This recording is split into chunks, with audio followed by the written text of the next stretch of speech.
میاں جویل لطیف کا جو معاملہ ہے، میاں جویل لطیف کو عدالت میں میاں حفیظ الرحمان صاحب، حفیظ الرحمان ایڈیشنل سیشن جج صاحب ہیں، ان کی عدالت میں درخواست ضمانت پر سماعت ہوئی، اور یہاں بھی وہی وکیل ہیں جو پاکستان مسلم لیگ نون کے وکیل ہیں، اور جن کے بارے میں نے آپ کو بتایا ہے کہ وہ پاکستان مسلم لیگ نون کے کینڈیڈیٹ بھی ہیں ڈسٹرکٹ بار کے الیکشن میں، اور کیونکہ جو ڈسٹرکٹ بار لاہور ہے وہ پہلے ان چیزوں سے بچی ہوئی تھی کافی حد تک، تو اگر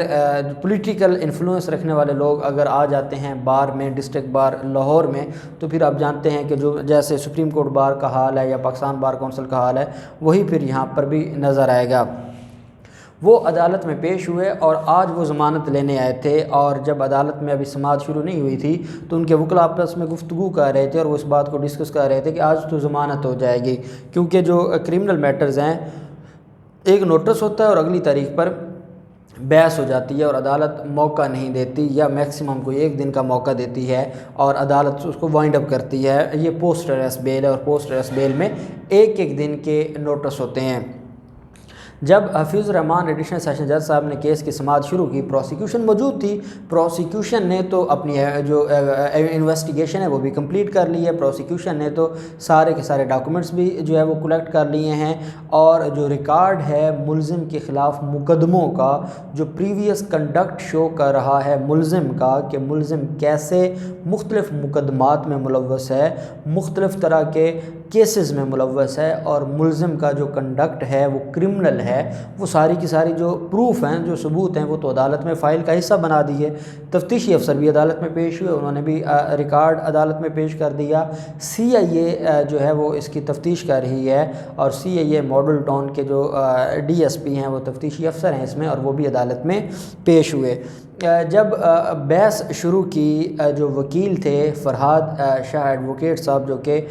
وکیل ہیں جویل لطیف کے، انہوں نے اپنی بحث شروع کی تو انہوں نے عدالت سے کہا کہ جناب جو ملزم ہے یہ ایک سیاسی کارکن ہے، اور یہ ممبر ہے نیشنل اسمبلی کا، اور ماضی میں بھی بڑے عہدوں پر فائز رہا ہے، اور پاکستان کی جو سب سے بڑی سیاسی جماعت ہے اس کا وہ اہم رہنما ہے، اور وہ صرف اور صرف کیونکہ ان کی رہنما کو تھریٹ دیے گئے تھے، ان کی جو محبوب لیڈر ہے مریم صفدر، ان کو تھریٹ دیے گئے تھے، اس وجہ سے جذباتی ہو کر انہوں نے یہ بات کی تھی، اور ان کا مقصد کو پاکستان کے خلاف نہیں تھا، ان کا مقصد یہ تھا کہ اداروں میں بیٹھے جو چند لوگ ہیں وہ ان کو جو ہے وہ بیسیکلی